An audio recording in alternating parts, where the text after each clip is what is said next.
There once was an extremely wealthy father who loved collecting art with his devoted young son. They traveled the globe together, adding only the finest works of art to their collection.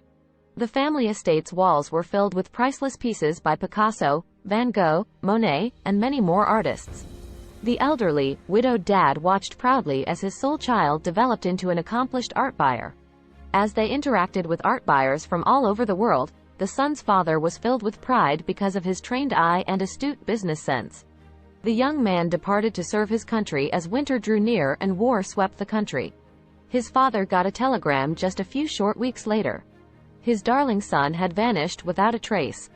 Fearing he would never see his kid again, the art collector awaited further information with trepidation. Days later, his worries came true.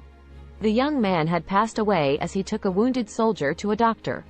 The elderly man was distraught and lonely, and he was dreading the approaching Christmas season. He and his kid had eagerly anticipated the joy of the season, but it would no longer come to their home. The unhappy elderly guy was woken by a knock on the door on Christmas morning. The works of art that adorned the walls simply served as a constant reminder to him as he approached the door that his son was not returning. A soldier holding a sizable bundle greeted him as soon as he opened the door. "I was a friend of your son," he said as he presented himself to the dad. "When he passed away, he was saving me. Could I please come in for a moment?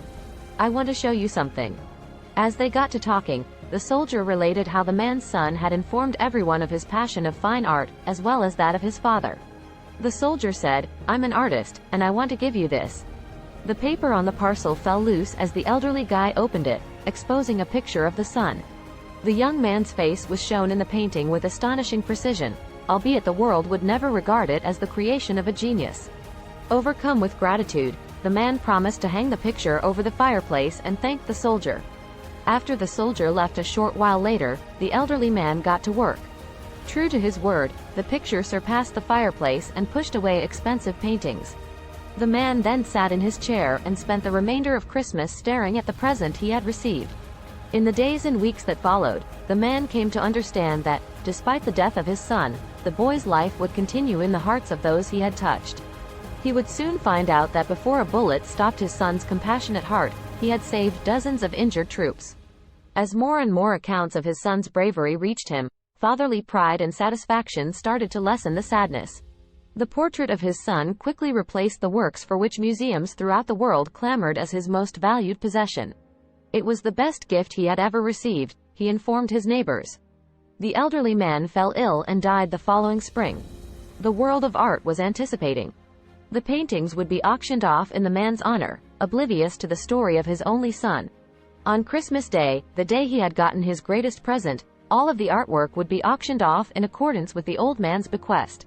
The day quickly arrived, and art lovers from all over the world flocked to place bids on some of the most magnificent paintings ever created.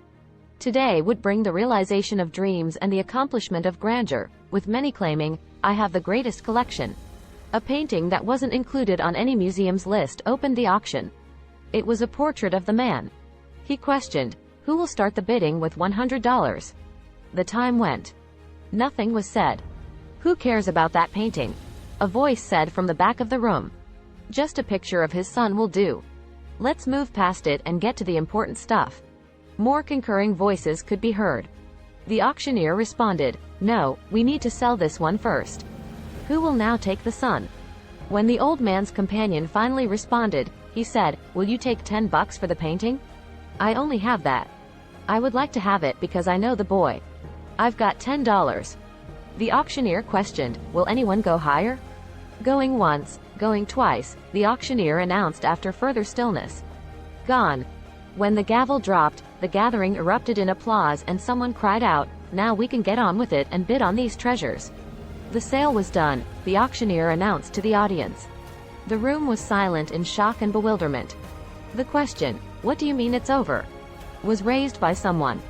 "We didn't come here to see the son of some old man in a picture. What do you think of all these paintings? There are works of art here worth millions.